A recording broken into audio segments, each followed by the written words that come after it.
As we celebrate Juneteenth, Freedmen's Town in Houston's 4th Ward is telling the story of pride and perseverance that comes with celebrating 160 years of freedom. KPRC2's Zorrie Jones spoke with Charonda Johnson, known as the mayor of Freedmen's Town, about the history she's grown up with and continues to share today. I know that you grew up in this house, and now seeing that this is a house that's not only preserved for Freedmen's Town for people to come in here and tour, it's also a remembrance of you growing up and all the memories. Can you tell me a little bit about that and how that makes you feel, knowing that other people can experience the same experience that you had growing up? It makes me feel elated. I can't describe how I feel when I come into this space. This house meant so much to me and my family, and I experienced a lot of things here that sometimes kids shouldn't experience, but these life experiences really help shape who I am today. First off, my baby sister actually passed away in this house, and we had a house funeral for her, and that was my first experience with death. That death was actually final. It's not like on TV when you die and you get up again, that it was final. And I also witnessed that Mount Horeb Missionary Baptist Church arson. It burned down the church when I was a kid, and I actually saw the arsonist burn down the church. And it was my family that called the fire wagon, but the church was wood and it quickly went up fast. So there's a lot of things that I experienced living in this house, in this community. So I know that you mentioned that in front of us, where you used to stay, that you witnessed an arson at a church. Can you tell me a little bit about that?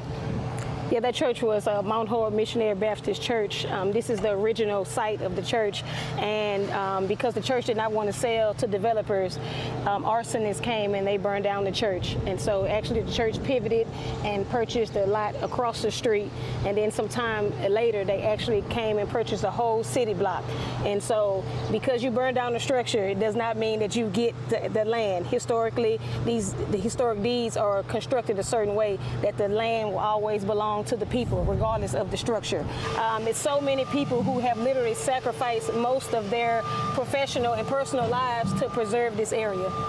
And when you're seeing this and witnessing, I even hear construction right now going on, and just knowing that, the community had been through this, but we're still going strong, and we're even celebrating after, you mentioned, decades since they've been able to celebrate Juneteenth Fest. Like, how does that feel? Right, and so this year, today from 1 to 8, we will be here in Freedmen's Town celebrating our 160 Juneteenth Fest. And so glad to be back in the community. We are often nicknamed, we are the child of Juneteenth, because after emancipation, free men and women came and settled Freedmen's Town within Houston's 4th Ward. And for us to be here celebrating 160 years of the Emancipation Proclamation is astounding. I'm just so glad that the different community organizations, the churches, got together and basically brought the celebration back home.